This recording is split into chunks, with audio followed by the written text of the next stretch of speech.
Halo,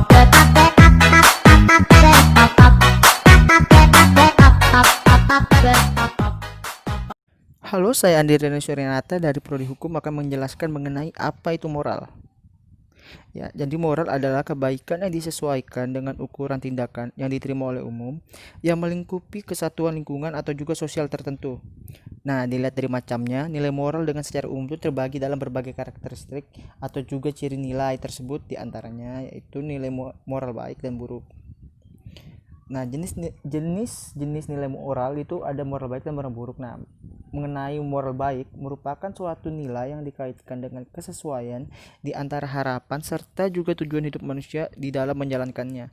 Bisa ditinjau dari kaidah sosial dari masyarakat.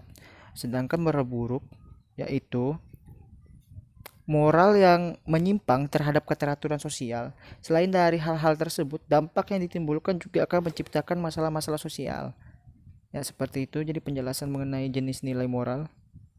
Nah, ini contoh moral baik, bersikap sopan dan santun. Ini gambar tersebut menggambarkan bahwa anak kecil yang sedang mencium tangan ibunya ketika berangkat sekolah.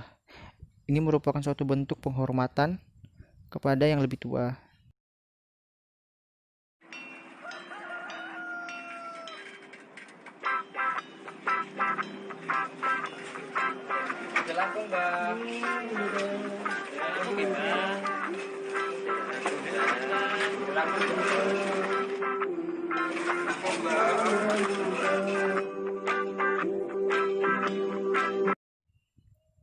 Lalu contoh moral buruk, berkata kasar.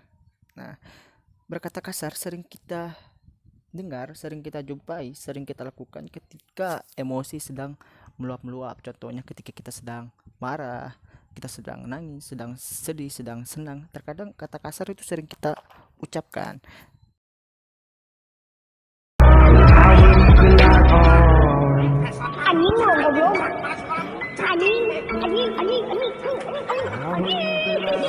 Nah, cara menghilangkan kebiasaan buruk ya. Cara menghilangkan kebiasaan buruk yang kebiasaan buruk di sini yang saya bahas adalah ya berkata kasar. Nah, jadi cara menghilangkan berkata kasar itu adalah dengan mengganti kata-kata kotor menjadi kata yang lebih sopan dan tidak tabu. Ini contohnya nih, karena kalian kebiasaan ngomong kasar jadi kalian ubah. Misalnya contohnya adalah kata anjing, saat kamu mengumpat kamu ganti dengan kata chihuahua. Jadi misalnya mau pengen bilang anjing loh, gini-gini loh, jadi diubah chihuahua loh. Nah gitu, diubah kayak gitu biar lebih sopan, walaupun itu sebenarnya nggak sopan juga sih, tapi lebih baik.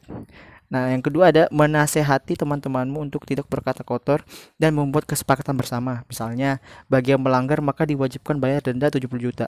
Nah, kan kalau dibayar denda 70 juta kan jadi gak ada yang mau berkata kasar kan, karena didenda nanti 70 juta, habis uangnya miskin nanti. Nah, itu pun kalau teman-temanmu juga mau ikut tobat. Yang ketiga, menghindari circle pertemanan yang toksik. Terkadang kita ikut-ikutan berkata kasar karena pertemanan kita yang nggak sehat memang. Jadi contohnya adalah kalau kita ingin menghindari itu berteman sama anak bayi.